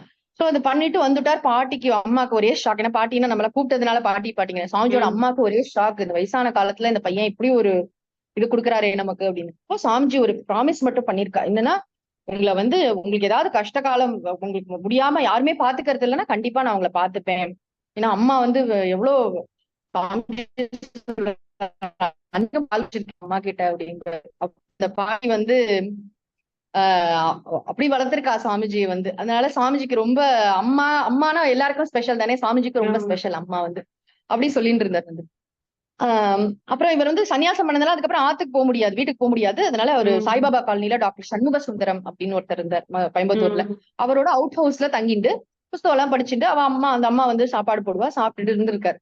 அப்பதான் சித்பவானந்த் சாமிஜி வந்து சித்திர சாவடிக்கு வரார் அப்படின்னு தெரியறது. சோ அவரை போய் பாக்குறாரு. பார்த்து நல்ல வேத மந்திரம் எல்லாம் சொல்லி நமஸ்காரம் பண்ணாராம். சித்பவானந்த் சாமிஜிக்கு ஒரே யாரு இந்த பையன், அப்பா சங்கரர் மாதிரி இப்படி இருக்காரு அப்படின்னு பாக்குறாரு. பார்த்துட்டு இந்த மாதிரி எனக்கு நீங்க சன்னியாசம் தரணும் அப்படின்னா, அப்படியா நீ சங்கர மடத்துக்கு போப்பாரு, இல்ல எனக்கு நீங்க தான் சன்னியாசம் தரணும். பாருங்க அவருக்கு வந்து ஞான யோக விளக்கம் புஸ்தகம் படிச்சு சாமிஜி எப்பேற்பட்ட ஞான நிஷ்டரா இருக்கார், இவர் தான் நமக்கு குரு அப்படின்னு சொல்லிட்டு ஒரு அது என்ன சொல்றது, ரொம்ப அழகான ஒரு விஷயம். சுவாமிஜியும் சித்பவானந்த் சாமிஜி சந்திச்சது வந்து. அப்புறம் சித்பவானந்த் சாமிஜி வந்து இவர் அழைச்சிட்டு திருப்பராய்த்துறைக்கு போனாராம். கார்ல போயிட்டு அங்க 2-3 நாள் இருந்துட்டு அதுக்கப்புறம் திருவேடகம் அப்படின்னு ஒரு ஊர் இருக்கு இல்லையா, மதுரை பக்கத்துல, அங்க விவேகானந்தா காலேஜ் இருக்கு. அந்த காலேஜ்ல வந்து இவரை வந்து சம்ஸ்கிருதம் சொல்லி கொடுக்கறதுக்காக கொஞ்ச நாள் இங்க இருக்கட்டும் அப்படின்னு சொல்லிட்டு இது பண்ணி சாமிஜி அங்க பசங்களுக்கு எல்லாம் சம்ஸ்கிருதம் சொல்லி கொடுத்து யூஜிசில இருந்து அவர் கொஞ்சம் இதெல்லாம் கூட வந்துதான், எங்களுக்கு ப்ரொஃபஸருக்கான அந்த இதெல்லாம் கூட வந்தது, சம்பளம் எல்லாம் வந்ததுன்னு சொல்லுவார். ஒரு 7-8 மாசம் சித்பவானந்த் சாமிஜி இவரை வந்து நல்லா சம்ஸ்கிருதம் படிக்கிறதுக்காக காஷிக்கு அனுப்பினார், பெங்களூருக்கு அனுப்பினார். அக்ஷரம்னு சொல்லிட்டு, அதாவது இப்ப இருக்கிற சம்ஸ்கிருத பாரதிக்கு முன்னாடி அக்ஷரம்னு இருந்தது, அதுல எல்லாம் போய் சாமிஜி நல்லா படிச்சிருக்காரு. சோ சாமிஜி சம்ஸ்கிருதம் நல்லா வந்து நல்லா தெரியும். இது மாதிரி படிச்சு வேதம் படிச்சதுனால ஈஸியா ஒரு பெரிய விஷயம் சொல்லுவார் சாமிஜி. நம்ம இந்த சந்தி எல்லாம் வச்சுன்னு கஷ்டப்படுறோம் இல்லையா பிரிக்கிறதுக்கு, எண் சந்தியா விருத்தி சந்தியா, எங்க என்ன வார்த்தை எப்படி தத் ஹானினா தத் ஹானின்னு எப்படி பிரிக்கிறதுன்னு அது வேதம் படிச்சா வருமா. சாமிஜி சொல்றாரு, எனக்கு என்ன சந்தின்னு கரெக்டா தெரியாது, ஆனா நான் தப்பு இல்லாம பிரிப்பேன். ஏன்னா கணப்பாடத்தெல்லாம் பிரிச்சு சொல்றா இல்லையா அவளுக்கு, அதனால இந்த லெட்டர் இப்படிதான் பிரியுங்கிறது அப்படியே மனசுல பிரிண்ட் ஆயிடும் அது வந்து. அதனால ரொம்ப அழகா அதை வந்து பிரிக்க முடியும் வேர்ட்ஸ். இதெல்லாம் வேதம் படிச்சதோட பை ப்ராடக்ட் மாதிரி இந்த விஷயங்கள்லாம், வியாக்கரணம் ஞானம் வருது எல்லாமே வந்து. அப்புறம் அங்க கொஞ்ச நாள் திருவேடகத்துல இருக்கார். அங்க கூட சொல்லுவா, சாமிஜி ரிசீவ் பண்ணும்பொழுது சித்பவானந்த் சாமிஜி போயிட்டு அவரை பின்னாடி நிறுத்தி இருந்தாராம். அங்க வந்து அங்க இருந்த ப்ரொஃபசர்ஸ் எல்லாம் வந்து அவர்கிட்ட சொன்னாலும் I have brought a gift for you அப்படின்னு சொல்லி திரும்பினா பின்னாடி சாமிஜி நின்றுட்டு இருந்தாராம். ரொம்ப மனோகரமா இருந்தார் அப்படின்னு அங்க இருந்துவா சொல்லுவாங்க. அதுக்கப்புறம் அந்த வருஷம் சுவாமிஜி வந்து ஒரு 8 பேருக்கு சன்னியாசம் கொடுத்தார். அதுல கடைசி பர்சன் வந்து சுவாமிஜி தான் மந்திரங்கள்லாம் கூட சொன்னாராம் வந்து, ஓங்காரானந்தா அப்படின்னு சொன்னாராம். அதுக்கப்புறம் சுவாமிஜி யாருக்கும் சன்னியாசம் கொடுக்கல. அதுக்கப்புறம் கிட்டத்தட்ட ஒரு 84ல சன்னியாசம், 85ல சுவாமிஜி சமாதி ஆயாச்சு, மகா சமாதி அடைஞ்சுட்டார் சித்பவானந்த் சாமிஜி. ரொம்ப குறைஞ்ச காலம் தான் கிடைச்சது. ஆனாலும் அவருடைய அபரிமிதமான அருளுக்கு பாத்திரம் ஆயிருக்கார் சுவாமிஜி வந்து. ரொம்ப இதான் சொல்றது, இவர் தான் நமக்கு குருன்னு நினைச்சு அவர்கிட்ட போய், அதாவது ஒரு நாளைக்கு படுத்துட்டு இருக்காரு, அவருக்கு உடம்பு முடியல, வயசாயிடுது. அவருக்கு போய் எனக்கு நீங்க டீச் பண்ணுவேன்னு நான் வந்தேன் கேக்குறாராம் சிஷ்யர், எனக்கு நீங்க சொல்லி தருவேன்னு வந்தேன் அப்படின்னு. அப்ப அவர் சொன்னாராம், நான் தட்சிணாமூர்த்தி ஆயிட்டேன்பா அப்படின்னாரா. அப்புறம் என்ன சொல்றதுன்னு தெரியலையா சாமிஜிக்கு, பெசாம நின்றுட்டு இருந்தாரா. உனக்கு எல்லாம் கிடைக்கும் அப்படின்னு சொன்னாராம். அதுக்கப்புறம் நீ வந்து அவர் நினைவு வந்துட்டு போகுமா, அந்த சமயம் எல்லாம் வந்து நீ துரியானந்த சுவாமி மாதிரி வருவ அப்படின்னு சொன்னாராம். யாரு அந்த துரியானந்த சுவாமிஜின்னு அவருடைய பயோகிராஃபி எடுத்து படிச்சா சுவாமி விவேகானந்தருடைய குருபாய், அதாவது ராமகிருஷ்ணருடைய சிஷ்யர்கள்ல ஒருத்தர், ஹரிபாயின்னு சொல்லுவாங்க.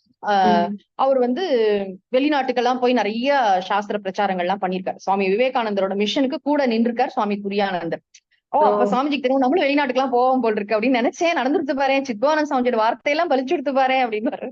ஏன்னா Australia, Singapore, US, UK Swamiji போகாத இடம் இல்ல, எல்லா ஊருக்கும் போயிருக்காரு இல்லையா, சாஸ்திர பிரச்சாரத்துக்காக போயிருக்காரு. அப்ப சொல்வாரு, எனக்கு சித்வானந்த் சாமிஜி அப்பயே சொன்னாரு அப்படின்னு.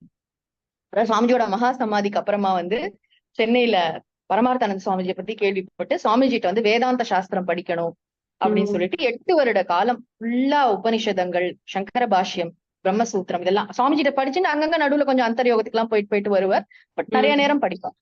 அப்ப வந்து நான் ஒரு நாளைக்கு கேட்டேன், சுவாமிஜி நீங்க சரி உபனிஷத் படிச்சேன், பிரம்மசூத்திரம் படிச்சேன், கீதை அப்படின்னு. கீதைமா நான் படிக்கவே இல்லை.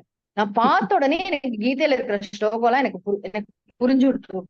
அதாவது கஷ்டப்பட்டு நான் உட்காந்து தர்மக்ஷேத்ரே குருக்ஷேத்ரேன்னு படிச்சா மாதிரி எனக்கு நினைவு இல்ல.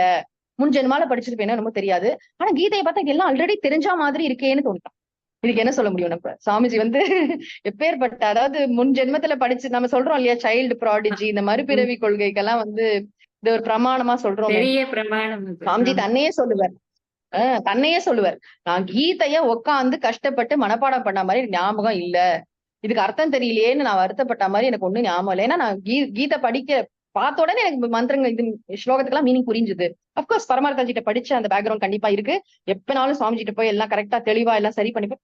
அந்த மேதா விலாசம், ஒரு விஷயத்தை எப்படி பார்க்கணுமோ அப்படி பாப்பார் வந்து. அதை விட ரொம்ப அழகு வந்து அவர் அந்த திருக்குறளையும் இந்த இது கைவல்ய நவநீதம், திருமந்திரம், தாய்மானவர் பாடல்கள் என்ன, அதாவது சுவாமிஜியோட இதுக்கு எல்லையே கிடையாது. நீங்க சொன்ன மாதிரி அவர் எப்ப படிச்சார், என்ன படிச்சாருங்கிறது யாருக்கும் தெரியாது. ஆனா ஒரு விபூதி மாதிரி பகவானுடைய, நம்ம குருவை வந்து பகவானை தான் பாக்குறோம். நம்ம வந்து சுவாமிஜியை இது பண்ணல, லைக் என்ன சொல்றது, அவரை வந்து தனியா அவர் எப்பயுமே சுவாமிஜி அதை சொல்வார் இல்லையா, நீங்க வந்து ஹீரோ வர்ஷிப் பண்ணாதீங்கோ. ஒரு நாளைக்கு புதுக்கோட்டையிலேயே சொன்னார் வந்து, நான் வந்து சோப்பு விற்கிற ஆக்ட்ரஸ் மாதிரி, நீங்க சோப்பை வாங்கிட்டு ஆக்ட்ரஸ் விட்டுடணும், அதே மாதிரி சாஸ்திரத்தை புரிச்சுன்னு என்ன விட்டுருங்கோ, ஏன்னா ரொம்ப இது ஸ்துதி பண்ணாதீங்க. நம்ம குரு பரம்பரையில எத்தனையோ குருமார்களோட பேர் கூட தெரியாது நமக்கு. அந்த பறவைகள் கூட காலடி தடம் பதிக்காம பறந்துட்டு இருக்குன்னு ஆதிசங்கரர் சொல்லுவார். அது மாதிரி எத்தனையோ மகான்கள் இந்த உலகத்துல வந்துட்டு போயிருக்கா. ரொம்ப நம்ம ஆதிசங்கரருக்கே பெருசா கோயில் எல்லாம் கட்டல, பாஷ்யம் தான் படிக்கிறோம் அப்படின்னு சொல்லுவாரு. ஆனாலும் நம்மளோட சந்தோஷத்துக்கு சுவாமியோட பேக்ரவுண்ட், அந்த தர்ம அனுஷ்டானம், ஈஸ்வர பக்தி, எப்பேற்பட்ட பேரண்டேஜ், அம்மா அப்பா அந்த குடும்பம் தெரிஞ்சுக்க நமக்கு ரொம்ப நல்லது. நீங்க சொல்ற குரு ஸ்மரணம் அப்படிங்கிறது வந்து அவ்வளவு ஒரு ஆனந்தமான விஷயம். ஓ, இப்படிப்பட்ட ஒரு பேக்ரவுண்ட், இதெல்லாம் சுவாமிஜியோட வார்த்தைகள்ல சொல்லிதான் தெரியும். ஏன்னா சுவாமிஜி பல விஷயங்கள், அந்த ஜெனரேஷன் கேப் இருக்கு இல்லையா, எங்க இருந்து எங்க வந்திருக்கோங்கிற விஷயத்த நிறைய எல்லாத்துலயும் in all walks of life சொல்வார். முன்னாடி கல்யாணம் எப்படி நடந்தது, இப்ப எப்படி நடக்கிறது, நம்மளோட சமகால உலகத்துல சுவாமிஜி எப்பயுமே இந்த கரண்ட் ஈவெண்ட்னு சொல்லிட்டு இன்னைக்கு நடக்கிற விஷயம் சுவாமிஜி நிச்சயமா அதை பத்தி 2 சொல்லாம இருக்க மாட்டார் வந்து. எத்தனை பேர் எதுக்கு நீங்க இதை பேசுறேன், நீங்க வேதாந்தம் தானே டீச் பண்ணணும், ஏன் நடுவுல இதை சொல்றேன்னா சுவாமிஜியால அப்படி இருக்க முடியாது. சமூக பொறுப்புணர்வு ரொம்ப மிக்கவர் சுவாமிஜி. அவர் வந்து என்னனாலும் சரி, மனுஷன் வந்து தர்மத்தை கடைபிடிச்சு வாழ்ந்தாதான் அவனுக்கு நிம்மதிங்கிறத ரொம்ப ரொம்ப ஆணித்தரமா நம்பினவர். அது 100% அவருக்கு வந்து ஸ்ரத்தா இல்ல, அது ஞானம். அவருக்கு நமக்கும் அதை ஞானம் ஆக்கிடுவார். தர்மத்தை அறத்தான் வருவதே இன்பம், அது எப்படி வேணா போட்டுக்கோ, சொல்லுவாரு. ஆமா ஆமா. அதனால இதான் சுவாமிஜியோட பேக்ரவுண்ட். எனக்கு தெரிஞ்சது இன்னும் எவ்வளவோ இருக்கும் வந்து. நான் எங்கிட்ட அப்பப்ப நான் கேட்பேன் சுவாமிஜிட்ட, நீங்க வந்து எந்த ஸ்கூலுக்கு போனேன், இல்லைங்க அப்புறம் ஒரு நாளைக்கு உட்காரு அப்படி சொல்லிட்டு இந்த 4 ஸ்கூல்ல படிச்சேன் அப்படின்னு அப்பாட ரெக்கார்ட் பண்ணினேன். நான் வந்து பொண்ணு எங்க ஸ்கூல்ல படிச்சேன், எங்க மதுரையில ரொம்ப ரொம்ப நல்ல மெமரிஸ் உண்டு. அந்த பொற்றாமரை குளத்துல குளிப்பாராம், அந்த பெரியமாவுக்கு காது கேட்காதான், பெரியமா கையை புடிச்சிட்டு சாயங்காலம் கோவிலுக்கு தினமும் மீனாட்சி சுந்தரேஸ்வரர் தரிசனம் பண்ண போவாராம். அப்ப மீனாட்சி அம்மன் கோவில்ல இருக்கிற எல்லா சன்னதியும் அத்துப்படி எங்க என்ன இருக்கு, என்ன சிலை இருக்குன்னு இந்த பக்கம் அந்த பக்கம் கரெக்டா சொல்லிடுவார்.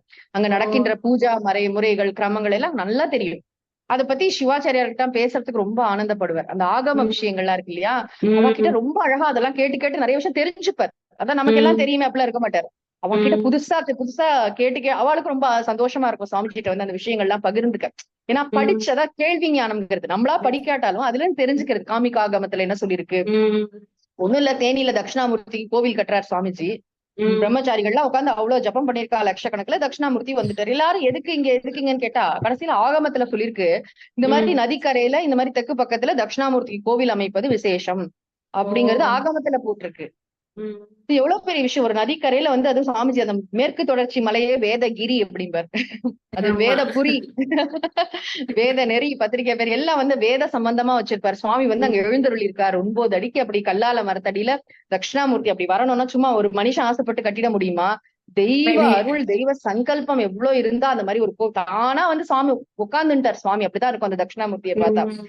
பாத்துட்டு சொன்னேன், சுவாமிஜி ராஜராஜ சோழன் மாதிரி இவ்வளவு பெருசா கட்டியிருக்கேன்னு. தப்பத்தி இப்படியே சொன்னாருமா.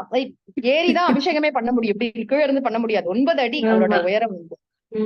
அது மட்டும் இல்ல, அந்த கோவில் முழுக்க கலை நயமா இழைச்சிருப்பாரு. மிருதங்க தட்சிணாமூர்த்தி கிட்டத்தட்ட ஒரு 64 தட்சிணாமூர்த்தி இருக்கும். கதவுல எல்லாம் சேர்த்து சுத்தி அங்க இங்க எல்லாம் எண்ணி பார்த்தா. அதே மாதிரி காசி விஸ்வநாதர் நம்ம எல்லாம் அபிஷேகம் பண்றதுக்காக பக்கத்துல, அதெல்லாம் கூட பரவாயில்ல, பக்கத்துல வந்து கங்கா ஜலத்தை நீங்க வந்து பைப்புல பிடிச்சு அபிஷேகம் பண்ணலாம்னா அங்க நிஜமே கங்கா தேவியோட ஸ்டாச்சு அழகா அந்த குடம் மாதிரி ஒண்ணு வச்சு அதுல இருந்து நம்ம ஜலத்தை பிடிச்சா நிஜமாவே காசி விஸ்வநாதருக்கு நம்ம அபிஷேகம் பண்றோங்கிற அந்த பாவனா, சத்பாவனா, அத வந்து அந்த சத்வ விற்த்திகளை உருவாக்குறதுக்கு சுவாமிஜி தலகிழ நிப்பார். என்ன வேணாலும் பண்ணுவார் வந்து. ஏன்னா நம்ம மனசுல அந்த பாவனைகள், அந்த பக்தி தான் நம்மள அடுத்த ஞானத்துக்கு கொண்டு போகும். இதெல்லாம் விட்டுட்டு ரொம்ப ட்ரையா வரட்டு தடமான வேதாந்தம் சாமிஜி என்னைக்குமே பண்ணதில்லை. சாமிஜி எப்பயுமே வந்து இந்த அது வந்து ரொம்ப ரொம்ப பகவத்கீதா கூட நம்ம எல்லாம் படிப்போம், இன்னும் வாழ்க்கைலாம் நன்னா புரியணும்னு என்ன பண்ணுவார், கிருஷ்ண ஜெயந்திக்கு வந்து ஒரு கீதா ஹோமமே பண்ணுவார். ஒரு ஸ்லோகத்துக்கும் ஆகுதி நடக்கும். ஒரு அத்தியாயம் முடிஞ்சதுக்கு அப்புறம் தைவேத்தியம். இதெல்லாம் வீட்டுல நம்ம பண்ண மாட்டோம், வாட்டு கடகடன்னு படிச்சுட்டு போயிடுவோம். ஆனா சுவாமிஜி அங்க குடுக்குற அந்த கீதைக்காக நம்ம குடுக்குற நேரம், அந்த ஒரு அத்தியாயத்துக்கும் ஒரு தனி சங்கல்பம் சொல்வார். இந்த பக்தர்களுக்கு எல்லாம் நல்லா ஞான நிஷ்டை வரட்டும், அதுன்னு சம்ஸ்கிருதத்துல எழுதி படிப்பார்.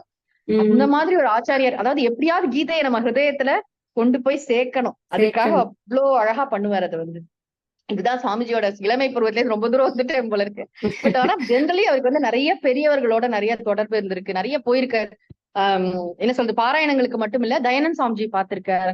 சுவாமிஜிக்கு வந்து ஒரு இடத்துல வந்து பூர்ணகுமம் கொடுத்துட்டு வந்துட்டாராம் ஃபர்ஸ்ட் தடவை. அது சொல்லுவாரு, நான் வந்து 50 ரூபாய் கொடுத்தா வாங்கி வச்சுன்னு வந்துட்டேன், தெரியாது அப்படின்னு வைதிகரா போயிருக்காரு. அதுக்கப்புறம் சாமிஜி பரமார்த்தானந்த சாமிஜியோட குரு அப்படி தெரிஞ்சு. ஆனா என்ன பியூட்டினா, தயானந்த் சாமிஜியோட 60வது 70வது 80வது 3 ஜெயந்திக்குமே சுவாமிஜி தான் ஃபுல்லா அந்த வைதிக காரியங்கள் பூஜைகள்லாம் ஆர்கனைஸ் பண்ணது. அதே மாதிரி ரிஷிகேஷ்ல கங்காதரேஸ்வரர் கோவிலாகட்டும், ஆனைக்கட்டியில வந்து இந்த கோவிலா இருக்கட்டும், எல்லாத்துலயும் கும்பாபிஷேகம்னா சுவாமிஜி தான். ஏன்னா அவ்வளவு அழகா நடத்தி கொடுப்பாரு. அது வந்து அவருக்கு தெரியும் எப்படி யாரும் அவரை ஏமாத்த முடியாது. புதுக்கோட்டையிலே நம்ம பாத்திருக்கோம், ஏன்னா எல்லாம் தெரியும், விஷயம் தெரியும். யாருமே வந்து இது பண்ண முடியாது அப்படின்னு சொல்ல முடியும். ஏன் பண்ண முடியாது, இப்படித்தானே பண்ணணும், ஒண்ணு கூட மாறாம பாத்துட்டே இருப்பாருங்க உட்கார்ந்து, இப்படிதான் நடக்கணும், இப்படிதான் நடக்கணும், இப்படிதான் நடக்கணும். அதே மாதிரி ரொம்ப சாமிஜியோட ரொம்ப ஆச்சரியமான கான்ட்ரிபியூஷன் சொல்லணும்னா இந்த பப்ளிக் பார்ட்டிசிபேஷன், கூட்டு வழிபாடு அப்படின்னு ஒண்ணு புதுக்கோட்டையிலயும் ஆரம்பிச்சார், தேனிலையும் ஆரம்பிச்சார். அது ரொம்ப அழகான விஷயம். தேனியில வியாழக்கிழமை இன்னைக்கும் நடந்துட்டு இருக்கு, புதுக்கோட்டையில வெள்ளிக்கிழமை.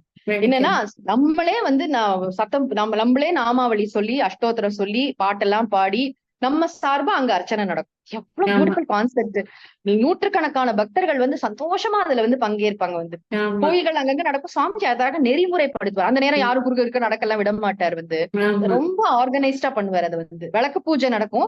ரொம்ப முக்கியமா அந்த கூட்டு வழிபாடு. அதே மாதிரி சுப்பிரபாதம் தேனிலையும் சரி புதுக்கோட்டையிலயும் சரி, இது வந்து காலம்பரை எழுந்து பக்தர்களே பாடுற சுப்பிரபாதம். அது அம்பாளுக்கு அங்க நடக்கும், இங்க வந்து தட்சிணாமூர்த்திக்கு நடக்கும். அது பாட்டு எல்லாம் பாத்தீங்கன்னா ரொம்ப அழகா அந்த சுப்பிரபாதம் இருக்கும். அப்புறம் திருப்பள்ளி எழுச்சி இருக்கும், அதாவது மாணிக்க வாசகர் பாடினது, அப்புறம் ஆழ்வார் பாடினது எல்லாம் அந்தந்த இடத்துல என்னென்ன பாடணுமோ எல்லாம் பாடி ஜப்பம். அந்த 1 hour ப்ரோக்ராம் இருக்கு பாத்தீங்களா, உலகத்திலேயே எங்கேயும் நம்ம பார்க்க முடியாது. அவ்வளவு அழகா அந்த ஸ்ட்ரக்சர் பண்ணிருப்பாரு. 1 hour வந்து 5 மணிக்கு கோயிலுக்கு போனா கோபூஜையில ஆரம்பிச்சா 6 மணி வரைக்கும் சுவாமியோட நம்ம அப்படி நம்ம மனசை வந்து கட்டிடுவார்.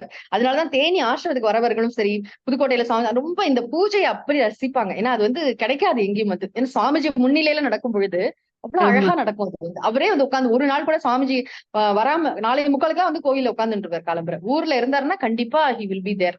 வித்யாபீடத்துல உட்கார்ந்து இருப்பாரு. உட்கார்ந்து அந்த பூஜையில அவர் வந்து அவர் இருக்காரு அப்படின்னும் போது ரொம்ப ரொம்ப நல்லா இருக்கும். அவரோட பிரசன்ஸ்ல குரு சந்நிதியில சுவாமியை இது பண்ணும்போது ரொம்ப ரொம்ப நல்லா இருக்கும். அந்த கேம்ப் போதெல்லாம் கூட உபனிஷத் கேம்ப் எல்லாம் நடக்கும் பொழுது என்ன விஷயம் சொல்லி கொடுத்துட்டு இருக்காரோ அதையே கைடட் மெடிடேஷனா வைப்பார். நம்ம சொல்லி சொல்லி தியானம் பண்றதுக்கு அனுகூலமான வாக்கியங்களை பேசிட்டே இருப்பார். அந்த மாதிரி மந்திரங்களை சொல்லுவார், அந்த மாதிரி பாடல்களை பாடுவார். ரொம்ப ஆச்சரியம். அது நம்ம மனசை நீ ஒண்ணுமே பண்ண வேண்டாம், நீ உட்காந்துக்கோ, அப்படியே எல்லாம் நான் பாத்துக்கிறேன் அப்படின்ற மாதிரி இருக்கும். இவ்வளவு ஹெல்ப் பண்ணுவார். நிதித்தியாசனத்துக்கு ஹெல்ப் பண்ணுவார், மனநத்துக்கு ஹெல்ப் பண்ணுவார். இதெல்லாம் சாமிஜியோட பேக்ரவுண்ட். கூட அந்த பேக்ரவுண்ட பத்தி யோசிச்சு அங்கிருந்தா இதெல்லாம் வந்திருக்குன்னு தெரியாது. சும்மா ஒருத்தர் ஸ்கூலுக்கு போனார் இல்ல பாடசாலைக்கு போனாருல எல்லாம் கலந்து சுவாமிஜிக்கு ஒரு கம்பைண்டா ஒரு இது கிடைச்சிருக்கு, ஒரு பேக்ரவுண்ட் கிடைச்சிருக்கு. சுவாமிஜி அதுல நிறைய கத்துண்டே இருந்திருக்காரு. நிறைய விஷயங்கள் புதுசு புதுசா கத்துக்கிறது. அவருக்கு வந்து ட்ரை பண்ணணும் எல்லாத்தையும். ஒண்ணும் இல்ல, கொரோனா வந்து மட்டும் சொல்லி முடிச்சு விடுறேன்னா, கொரோனா வந்தது. கொரோனா போதுதான் எல்லாருமே ஆன்லைன் கிளாஸ் பத்தி யோசிச்சா. ஆனா சுவாமிஜி அதுக்கு ஒரு வருஷம் முன்னாடியே ஸ்டார்ட் பண்ணிட்டார். ஏன்னா ரொம்ப வருஷமா ஆன்லைன்ல அக்னி குளோபல் கிளாஸ் ரூம், அதுக்கு முன்னாடி விவேக சூடாமலே நடந்திருந்தா கூட 2019லயே நம்ம ஆத்ம வித்யா ஆரம்பிச்சாச்சு. 2020 பீக் லாக்டவுன்ல எல்லாம் பாத்தீங்கன்னா சுவாமிஜி ஃபுல்லா கம்ப்ளீட்டா வந்து பிஸியா இருக்காரு. என்னன்னா தினம் ஒரு கிளாஸ், பூஜை, விஷ்ணு சஹஸ்ரநாம பாஷை எல்லாம் நடக்கிறது. தினம் 500-600 பேர் கேட்டுட்டு இருக்கா. எல்லாருக்கும் வந்து கொரோனாக்காக ப்ரே பண்றாரு, எல்லாம் பண்றாரு. இது வேலை சாஸ்திரம் படிக்கிறது நிக்கவே இல்ல, சீம்லெஸ்ஸா. அதுக்கு காரணம் என்னன்னா அவரோட அடாப்டபிலிட்டி. என்னன்னா இப்ப கொரோனா சமயத்துல நீங்க யாரையும் ஸ்டூடெண்ட பார்த்து பேச முடியாது, கேமராவை பார்த்துதான் சாரி நான் பேசுறேன் அதுக்காக இது பண்ணிப்பார். தனக்கு என்ன எப்படியோ அந்த சாஸ்திர விஷயத்தை கூட இவாளுக்கு சேர்க்கணும், அதுக்கான மெனக்கெடல். அண்ட் புதுசு புதுசா படிக்கிறது. சரி ஆத்ம வித்யா தானே எடு, இது வரைக்கும் நான் அடுத்த கீதையே திரும்ப எடுக்கிறேன் இல்ல, புதுசா சாஸ்திரங்கள். கட்டயோக பிரதீபிகாலாம் முதல் வாட்டி அவர் எடுக்கிறார் வந்து, மனுஸ்மிருதி முதல் வாட்டி எடுக்கிறார், நாரத பக்தி சூத்திரம் முதல் வாட்டி எடுக்கிறார். புதிய புதிய சாஸ்திர அனுபூதி பிரகாசம் எல்லாமே வந்து அவருக்கே நியூவா இருக்கணும், அப்பதான் அவருக்கு இன்ட்ரெஸ்ட். ஆல்ரெடி சொல்லுவார் நிறைய இடத்துல ஞான யஜ்யம் எல்லாம் பண்ணுவார். ஆனா கூட அவரும் படிச்சுட்டே இருந்தார். இந்த விஷ்ணு சஹஸ்ரநாம பாஷ்யம் கிளாஸ்க்கு எனக்கு தெரிஞ்சு கிட்டத்தட்ட 1-1.5 மணி நேரம் ப்ரிப்பேர் பண்ணுவார். ஏன்னா ஃபுல்லா வியாக்கரணம் வரும் அதுல. அதுக்காக ஒரு வாசுதேவேந்திர பிரம்மேந்திரர்னு இன்னொரு புஸ்தகம், ஒரு சங்கர பாஷ்யத்துக்கு ஒரு சப்கமெண்ட்ரி இருக்கு விஷ்ணு சஹஸ்ரநாம பாஷ்யத்துக்கு. அதை ஃபுல்லா உட்காந்து படிப்பார் வந்து. அதை படிச்சு இதை படிச்சு ஒரு 10 புஸ்தகம் அவர் டேபிள் ஃபுல்லா இருக்கும். ஒன்னொன்னுக்கு இப்ப மனுஸ்மிருதினா ஒரு 6 கமெண்ட்ரி இருக்கும். இதெல்லாம் படிச்சுட்டு அதை தான் காம்ப்ரஹெண்ட் பண்ணி நமக்கு சொல்லுவாரு. அப்ப அந்த ஆச்சாரியர் எப்படி இருக்கணும் இல்ல வந்து ஒன்னும் அவர் கற்றல் வந்து இடைவிடாமல் கற்றல் தான் என்னுடைய இது. அது ரொம்ப அனாயாசமா கஷ்டப்பட்டுங்களா இல்ல, அதை ஒரு நேச்சுரலா பண்ணுவாரு. புதுசா ஒரு விஷயத்த கத்துக்கிறதுக்கான ரெடினஸ். நிறைய பேர் பார்த்தீங்கன்னா ரொம்ப சலிச்சுப்பா, ஐயோ எனக்கு இனிமே இதெல்லாம் அப்படி இல்ல. Swamiji anything new he is ready to try. அது ரொம்ப ஆச்சரியமான விஷயம். அது மாதிரி சொல்லுவாரு, அந்த வேதம் படிச்சது வந்து கண்டினியூஸா 30 மணி நேரம் அவரால் சொல்ல முடியுமா, 30-35 மணி நேரம். ஒரு தடவை நான் கேட்டேன், நீங்க இங்க இருந்து ஆஸ்திரேலியா வரைக்கும் பிளைட்ல போறேலே சுவாமிஜி என்ன பண்ணுவேன், எல்லாரும் டிவி பாப்பா, இவர் என்ன பாப்பாரு அப்படின்னு கேட்டிருந்தேன். அப்படியா, நான் வேதம் சொல்லுவேன், நான் வேதம் சொல்ல ஆரம்பிப்பேன், முடியறதுக்குள்ள சிட்னி வந்துரும் அப்படின்னாரு. இல்லாட்டி 1000 வாட்டி தட்சிணாமூர்த்தி ஸ்தோத்திரம் சொல்றேன்னு நினைச்சுப்பேன், சொல்லிட்டே இருப்பேன், அப்படியே வந்துரும் அப்படி. இதெல்லாம் ரெஜிஸ்டர் மெமரி கூட கிடையாது. இதெல்லாம் உள்ள டெமென்ஷியா வந்தா கூட மறக்காது. அப்படி வேதம் உள்ள வேதமூர்த்தி சுவாமிஜி. நான் சொல்ல வேதமூர்த்தி, மந்திரமூர்த்தி, ஞானமூர்த்தி, யோகமூர்த்தி, ஆனந்தமூர்த்தி. அதனால அதான் சுவாமிஜி பத்தி. சாரி மேடம், நிறைய சொல்லிட்டேன் ஆக்சுவலா வந்து கொஞ்சம் இல்ல இல்ல, நீங்க எப்படி சாரி எல்லாம் கேட்க கூடாது. நமக்கு வந்து இது கேட்க கேட்க வந்து தெவிட்டாத தேன் அமுது அப்படின்னு தான் நம்ம சொல்லணும். ஏன்னா இவ்வளவுன்னு ஒரு ஒரு இதுல அகஸ்தியர் வந்து இந்த கமண்டலத்துல நிறைச்ச மாதிரி நாம வந்து கமண்டலத்துல நிறைக்க முடியுமா என்ன? இந்த பெரிய கடலை அது முடியவே முடியாது. ஒரு 2 துளி இருக்கலாம் அவ்வளவுதான் சுவாமிஜிங்கிற கடல்ல. ஆமா, அது ஒரு பெரிய சமுத்திரம். அதுல வந்து நாம கொஞ்சம் அந்த கம்பர் எழுதின மாதிரி அந்த பாற்கடல்ல போய் பூனை நக்கி குடிக்கிற மாதிரி நான் ஏதோ கொஞ்சம் சொல்றேன்னு கம்பர் வந்து சொன்ன மாதிரிதான் நாம வந்து அந்த கடலை வந்து கொஞ்சம் தரிசனமாவது பண்றோம் இப்போ அப்படின்னு எனக்கு தோணுது. ஏன்னா இப்போ இதே டாபிக்க இன்னொரு தடவை பேசணும்னா கூட இன்னும் நிறைய விஷயங்கள் வரும். அந்த அளவுக்கு சுவாமிஜியோட லைஃப் வந்து இட்ஸ் சோ வைட் வாஸ்ட் அப்படி இருக்கு. நீங்க சொல்லச்சேலாம் எனக்கு வந்து புதுக்கோட்டையில சுவாமிஜி வந்த போது எனக்கு ஞாபகம் வருது. சாதாரணமா ஒரு கோவில் அப்படின்னா காத்தால என்ன முறைகள் இருக்கணும் அப்படிங்கறது வந்து புதுக்கோட்டையில வேற மாதிரி இருந்தது. அது பாட்டுக்கு ஏதோ சாதாரணமா அவ எப்ப வந்து திறக்கிறாங்களோ அப்ப திறப்பாங்க, அப்ப இது நடக்கும், எல்லாம் நடந்துட்டு இருந்தது, ஒரு விதமா நடந்தது. ஆனா சுவாமிஜி வந்து அதை முறைப்படுத்தி அங்க யாரெல்லாம் டிவோட்டிஸ் இருக்காளோ அவங்கதான் அந்த சுப்பிரபாத சேவையை பண்ணணும் அப்படின்னு இன்னைக்கும் நான் நினைச்சுக்கிறேன். பாபு சார் என்ன மழை பெஞ்சாலும் சரி, வெயில் அடிச்சாலும் சரி, என்ன நடந்தாலும் சரி, அந்த சுப்பிரபாத சேவையை அவர் வந்து இன்னமும் சுவாமிஜி சொன்னார் அப்படிங்கிறதுக்காக அவர் வந்து தினமும் போய் பண்ணி கொண்டிருக்கார் அப்படின்ட்டு. சுவாமிஜி எனக்கு பாபு சார் வந்து சுவாமிஜி சமாதி ஆனதுக்கு அப்புறமா ஒரு ஒரு சின்ன வீடியோ ஒண்ணு அனுப்பிச்சு விட்டார். அதுல வந்து என்ன சுவாமிஜி சொல்றாருன்னா, அப்ப சுவாமிஜி வந்து வந்திருக்கார், அந்த புதுக்கோட்டையோட லாஸ்ட் விசிட் அப்போ வந்திருக்காரு. எல்லார்கிட்டையும் சுவாமிஜி இன்ட்ரடியூஸ் பண்றார், இவர் தான் பாபு, சுப்பிரபாத சேவை இவரால்தான் நல்லபடியா நடந்துருக்கு, இவர் நல்லா பண்றார். அது பாருங்க, நம்மளுக்கு வந்து குருநாதர் வாக்குல இருந்து ஒரு ஆசீர்வாதம் வருதுங்கிறது எவ்வளவு பெரிய விஷயம் இல்ல. அது எனக்கு வந்து ஷேர் பண்ண போது எனக்கு ரொம்ப சந்தோஷமா இருந்தது. ஏன்னா அதுக்கு அவர் ரொம்ப வர்த்து, அவ்வளவு மெனக்கெட்டு இருக்காரு அப்படின்னு. தேனியிலயாவது ஒரு ஆசிரமம் செட்டப் வந்து வேற மாதிரி, அதுல வந்து எல்லாரும் அது வந்து பண்றதுங்கிறது ஒரு பெரிய விஷயம். அது பண்ணுவார்.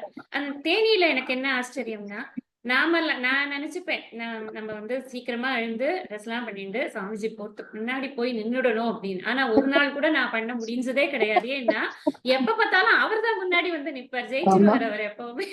அந்த 4:30 மணிக்கு கோ பூஜைன்னா 4:15க்கு 4 மணிக்கே கூட வந்து உட்கார்ந்துட்டு இருப்பார் அவர் அங்க. நம்ம வந்து சாமிஜி இப்ப நமஸ்காரம் பண்ணிட்டு தான் அங்க போய் கோ பூஜைக்கு நிக்கிற முடியும். அந்த மாதிரி எதுக்கு சொல்றேன்னா, நீங்க சொன்ன மாதிரி வெறும் டீச்சிங் ப்ரீச்சிங் அப்படி கிடையாது. அத வந்து ஆச்சரணம் பண்றதுன்னு சுவாமிஜி சொல்லுவாரு ஒண்ணு. அத வந்து நம்மளே நடந்து காட்டுறது. அந்த நடந்து காட்டுறது தான் அதிகமான ஸ்ரத்தாவ வந்து இந்த ஸ்டூடெண்ட்ஸ் மனசுல வந்து ஏற்படுத்தும். என்னதான் வந்து சொன்னாலும், டீச்சர் வந்து எவ்வளவு விஷயங்களை கத்துக் கொடுத்தாலும், எவ்வளவு பெரிய இதெல்லாம் சொன்னா கூட அவர் எப்படி நடந்துக்கிறார் அப்படிங்கறத ஸ்டூடெண்ட் வந்து ரொம்ப வாட்ச் பண்ணிட்டே தான் இருப்பா. அது வந்து சாதாரண ஒரு ஸ்கூல் டீச்சரா இருந்தாலுமே அப்படிதான். நம்மளாம் ஸ்கூல்ல வந்து எங்க மிஸ் சொன்னதான் நான் பண்ணுவேன் அப்படின்னு சொல்லுவோம். நான்லாம் நிறைய பண்ணியிருக்கேன் அந்த மாதிரி. மிஸ் மாதிரி கொண்டை போட்டுக்கிறது, மிஸ் மாதிரி புடவை கட்டிக்கிறது, அதெல்லாம் நமக்கு வந்து எல்லாருக்குமே சின்ன வயசுல இருந்தே அந்த அந்த டீச்சரை வந்து அப்படியே இன்வைட் பண்றதுங்கிறது இருக்கு. அத சுவாமிஜி வந்து ரொம்ப அழகா டெபிக்ட் பண்ணினார். இன்னைக்கு வந்து நம்ம இந்த நான் 3-4 கேள்வி வச்சிருந்தேன். இந்த ஒரு கேள்வி வந்து நிறைய விஷயங்களை நமக்கு கொடுத்தது. தொடர்ந்து நம்ம அடுத்த எபிசோட்ஸ் பண்ணும் பொழுது எனக்கு என்ன ஆசைன்னா, சுவாமிஜி வந்து தன்னுடைய இளமை பருவத்துல இப்படி பார்த்தும் கேட்டும் கற்றுக்கொண்ட ஏராளமான விஷயங்களை தான் தன்னுடைய வாழ்க்கையில கடைபிடிச்சு மற்றவங்களுக்கு கத்துக் கொடுத்திருக்கார். அத அடுத்த ஜெனரேஷனை சுவாமிஜி எப்படி விஷுவலைஸ் பண்ணினார், அவர்களுக்காக சுவாமிஜி வந்து நிச்சயம் சுவாமிஜி ஸ்பெஷலா நிறைய விஷயம் பண்ணிருக்கார்.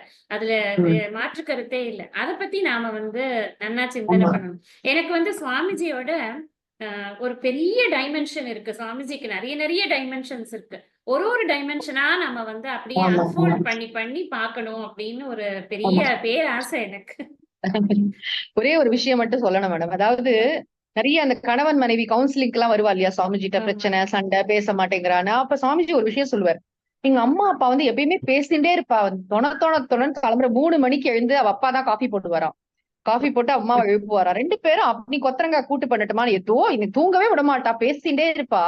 அவ்வளவு அந்யோன்யமா அவ்வளவு பிரியமா இருப்பா 2 பேரும். ஒருத்தர் மேல ஒருத்தர் வந்து எங்க அப்பா வந்து எங்க அம்மா கையை பிடிச்சுன்னு கூட்டின்னு போ, கண்ணு தெரியல இல்லையா, எல்லாம் பார்த்து இது பண்ணுவார். வந்து இந்த காலத்துல ஏன் இவ்வளவு காம்ப்ளெக்ஸா போயிட்ட, வாட்ஸ்அப்ல சாப்பிட வரியா அப்படின்லாம் ஒரு பக்கம் திரும்பிட்டு என்ன இந்த மாதிரி ஸ்ட்ரேஞ்ச் அதாவது அன்பு இருக்கணும். ஒரு இல்வாழ்க்கைன்னா அன்பும் அறம்னும் உடைத்தாயின் இல்வாழ்க்கை பண்பும் பயனும். அது அதுக்கு அவ அம்மா அப்பாவை சுவாமிஜி ரொம்ப இதுவா சொல்வார். ஏன் இவ்வளவு காம்ப்ளிகேட் பண்ணிக்கிறோம் லைஃப வந்து, ஒரு சாதாரணமா சிரிச்சு பேச முடியாதா? அந்த பேசிக் அன்பு இருக்குல்ல, அது ரொம்ப சொல்வார். குடும்பத்துல வந்து அன்பு எவ்வளவு இம்பார்ட்டன்ட்.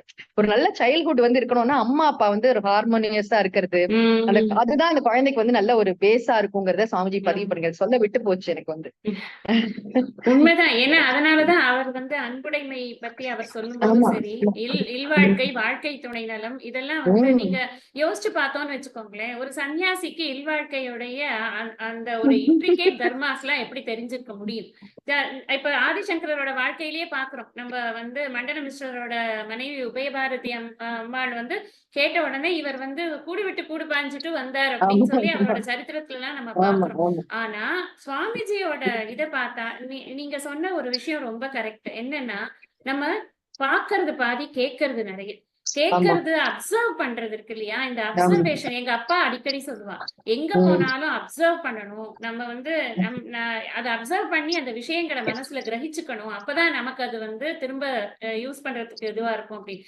அதனால போகும்போது வரும்போது எங்க இடம் பார்த்தாலுமே நம்ம என்னதான் நம்ம வெளியில பராக்கு பார்த்தாலும் அதுல அப்சர்வேஷன் நிறைய பேருக்கு இருக்கிறது கிடையாது. பட் சுவாமிஜி பாத்தீங்கன்னா இது நீங்க சொல்ற மாதிரி ஒரு வீட்டுல அப்பா அம்மா எப்படி நடந்துட்டு இருக்காங்க அப்படிங்கறத பார்த்தே நமக்கு வந்து அவ்வளவு விஷயம் இது பண்ற. அவர்கிட்ட வந்து சொல்றவாளும் இருப்பா நிறைய பேரு. இல்ல நம்மளை விட அவருக்கு கிரகஸ்தாசிரமத்தோட பெருமையும் புனிதமும் நிறைய தெரியும். நான் எப்பயும் சொல்லுவேன், அவன் வந்து சுவாமிஜி வந்து நான் ஏதோ ஒரு கேள்வி கேட்டுட்டே இருந்தேன். சுக்க பிரம்ம மகர்ஷி வந்து பிரம்மஞானி தானே, அவர் ஏன் கல்யாணம் பண்ணிட்டார் அப்படின்னு ஏதோ கேட்டேன். அவருக்கு கல்யாணம் ஆகி இத்தனை குழந்தைகள் இருக்குல்ல, ஏதோ வந்தது புராணிக் என்சைக்கிள். உங்ககிட்ட யாரும் சொன்னா கிரகஸ்தாசிரமம் மட்டமானதுன்னு சொல்லிட்டு அப்படின்னு சொல்லிட்டு என்கிட்ட சொல்றாரு, உத்தமமான இல்லறத்துல இருந்தா உத்தமமான துறவிகள் தோன்ற முடியும். அவ்வளவு அழகா அந்த இல்லறத்தோடைய தர்மம் வந்து எவ்வளவு, இந்த ஃபேமிலி சிஸ்டம் வந்து எவ்வளவு முக்கியம். அப்படிங்கறத சொல்லிட்டே இருப்பாரு. அந்த குடும்பத்துலதான் எல்லாமே ஸ்டார்ட் ஆகுது. குடும்பம் சார்ந்துதான் நம்மளோட எக்கானமி மட்டும் இல்ல, நம்மளோட வேல்யூ சிஸ்டம்ஸ் எல்லாமே குடும்பம்ங்கிற அமைப்பு. அம்மா, அப்பா, குழந்தைகள், சுற்றம் எல்லாரோடையும் சேர்ந்து நம்ம வாழறதுதான் வாழ்க்கை. ஒரு தடவை எனக்கு ஏதோ தீபாவளிக்கு வந்து ஆசிரமத்துல இருந்து ஏதோ பணம் கொடுத்தா. 5000 ரூபாய் என்னமோ வேலை பாக்குறவா எல்லாருக்கும் கொடுப்பா இல்லையா, எனக்கு கொடுத்தா. நான் போய் ரொம்ப விளையாட்டா, சாமிஜி வேண்டாம் சாமிஜி, எனக்கு பணம் எல்லாம் வேண்டாம். அப்படியா, வேண்டாமா உனக்கு? நீ என்ன நினைச்சிட்டு இருக்க? நீயும் உன்னோட ஹஸ்பண்ட் மட்டும் சமைச்சு சாப்பிடுறதுதான் ஃபேமிலி நினைச்சிட்டு இருக்கியா? நீ எதுக்கு தெரியுமா அந்த பணம் உனக்கு கொடுத்தேன்? அவரோட அம்மா அப்பாக்கு ட்ரெஸ் வாங்கணும், உங்க அம்மா அப்பாக்கு ட்ரெஸ் வாங்கணும், போஸ்ட்மேன், பால்காரம்மா, அப்புறம் வந்து தெருவு கிளீன் பண்றவா, நம்மளை சுத்தி இவ்வளவு பேர் வாழறாள், எல்லாருக்கும் நம்ம தீபாவளிக்கும் போது பணம் கொடுக்கணும், பக்ஷணம் எல்லாம் கொடுக்கணும் இல்லையா, அதுக்கெல்லாம் பணம் வேணும் இல்லையா, அதுக்குதான் கொடுத்தேன். இதுதான் சுவாமிஜியோட இல்லறத்தை பத்தி. அதான் ரொம்ப பிராக்டிக்கலா சொல்றேன் நான். இது வந்து உனக்கான பணம் இல்ல, உடனே தூக்கி போய் அக்கௌண்ட்ல போட்டுன்றாத. தீபாவளி அப்படி இருந்தா தானே நிறைவா செலிப்ரேட் பண்ண முடியும். அப்ப எல்லாரும் வந்து கேட்கும்போது அவளுக்கு கேட்கறதுக்கு முன்னாடி கொடுக்கணும் நம்ம வந்து. அதுதான் இல்லறத்தானோடது. எவ்வளவு அழகா ஃபெசிலிட்டேட் பண்றாரு. நம்ம கிட்ட வேலை பாக்குற ஒரு குரு சேவக் வந்து இதெல்லாம் பண்ணறதுக்கு அவளுக்கு சக்தி இருக்கணும். அதுக்குதான் நம்ம வந்து தீபாவளிக்கு இந்த மாதிரி ஆசீர்வாதம் பண்ணி பணம் கொடுக்குறோம். கிருஷ்ணனை பாருங்க எப்படி வந்து திங்க் பண்றாரு. எனக்கே இல்லைன்னா நான் எப்படி இதை தூக்கிப்பேன் இல்லையா வந்து. கிரகஸ்தன் அப்படி இருக்க முடியாது. நம்ம எல்லாருக்கும் ஷேர் பண்றது நம்ம கடமைன்னு சொல்லியிருக்கு வந்து. அந்த கடமையை செய்யறதுக்கு நான் சொல்வேன், சிற்றரசர்கள்லாம் அந்த காலத்துல இது மாதிரிதான் ஹெல்ப் பண்ணிருப்பா போல இருக்கு. நீங்க அந்த மாதிரி எல்லாம் பண்ணிட்டு இருக்கேன் சுவாமிஜி அப்படின்னு சொல்லுவேன். எல்லாம் நிறக்க அந்த அபண்டன்ஸ் வந்து சுவாமிஜிக்கு நிறைய வரும், நிறைய கொடுக்கவும் செய்வார். அது வந்து நான் வந்து பொருளை தேடி போக மாட்டேன், அருளை வழங்குவேன், பொருள் என்னை தேடி வரும் அப்படின்னு சொல்வார் வந்து. ஒரு அழகு நிஜமா. கிரகஸ்த தர்மங்களை வந்து சுவாமிஜி சொல்லி கொடுத்தா ஒரு ஃபேமிலியில வந்து ஒரு கணவன் மனைவி எப்படி நடந்துக்கணும், அம்மா அப்பாட்ட எப்படி நடந்துக்கணும், ஒரு இதையும் விடாம எப்படி பண்ணணும். சில பேர் மறந்து ஷார்ட் பண்ணலன்னா கூப்பிட்டு கேட்பார், பண்ணினியா, கரெக்டா என்னென்ன ஃபாலோ பண்ணோம். நாங்களா கூட சொல்லுவோம், ஆத்து வாத்தியார் மாதிரி சுவாமிஜி வந்து. யாரு இப்ப நமக்கு தெரியாது இல்லையா எத்தனை நாள் தீட்டு யாராவது, அதெல்லாம் கூட சாமிஜி தான் கரெக்டா சொல்லுவார். ஏன்னா அந்த வைதிகர் இதெல்லாம் நம்ம ஃபாலோ பண்ணணும் அப்படின்பார். தயானந்த் சாமிஜி ரொம்ப சொல்வார், வீட்டு வாசல்ல கோலம் போடணும். இதெல்லாம் விட்டுட்டு நம்ம பெருசா ஏதோ ஒண்ணு பேசினோம்னு நடக்காது. இதெல்லாம் லிவிங் கல்ச்சர். வீட்டுல சாதம் ஒண்ணு வச்சு நைவேத்தியம் பண்ணணும் சுவாமிக்கு, காக்காக்கு சாதம் போடுறது, பஞ்சமகா யஜ்யம். நம்மளால என்ன லெவல்ல முடியறதோ சின்ன சின்னதா அந்த சடங்குகளுக்கு சுவாமிஜி கொடுத்த இம்பார்ட்டன்ஸ். நிறைய பேர் சொல்லுவா சுவாமிஜி ரொம்ப ரிச்சுவலிஸ்டிக்கா இருக்கும். அப்படிதான் இருப்பேன் பாரு சுவாமிஜி. இதுல எல்லாம் சித்த சுத்தி வரும்னு தெரியும் சுவாமிஜிக்கு. சித்த சுத்தி சாதனம். அதனால நல்லா உங்க வீட்டுல என்னென்ன தர்மங்கள் எல்லாம் பண்ணுமா, விடாம காது குத்தணுமா, மொட்டை அடிக்கணுமா, குலதெய்வம் கோயில் எதையும் சுவாமிஜி என்கரேஜ் தான் பண்ணுவார் நிறைய பண்ண சொல்லி. ஹோமம் பண்ணுன்னு பாரு, வீட்டுல கணபதி ஹோமம் பண்ணி இது இப்படி பண்ணி இந்த டயத்துல பண்ணுன்னு எடுத்து எடுத்து கொடுப்பாரு சுத்தி இருக்கிறவங்களுக்கு எல்லாம் வந்து. அதனால எல்லாமே சுவாமிஜிட்ட வந்து அது ஒரு குடும்ப அமைப்பை வந்து ரொம்ப அழகா புரிந்து கொண்டவர், நம்மை அழகாக வழி நடத்தியவர். அதுல எந்த சந்தேகமும் இல்ல. ரொம்ப சந்தோஷம், மனசுக்கு ரொம்ப நிறைவா இருக்கு. திருப்பியும் நாம வந்து இணைந்து மறுபடியும் ஒரு இதுல இன்னும் நிறைய பண்ணணும். சுவாமிஜிக்கு வந்து டைமென்ஷன்ஸ்க்கு வந்து எல்லையே இல்ல. அந்த எல்லை இல்லாத பரம்பொருளை நாம சிந்தனை பண்ணிட்டே இருக்கணும் அப்படிங்கிறது என்னுடைய பிரார்த்தனை. நிறைவு பிரார்த்தனை சொல்லிடுங்க. ரொம்ப சந்தோஷம்.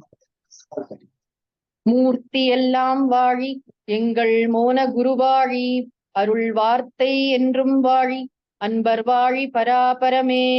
ஓம் சாந்தி சாந்தி சாந்தி. ஹரிஹி ஓம். ஆதி குருநாத சுவாமி கி ஜெய். ஜெகன்மாதா புவனேஸ்வரி தேவி की जय. सद्गुरुनाथ महाराज की जय. नमस्ते.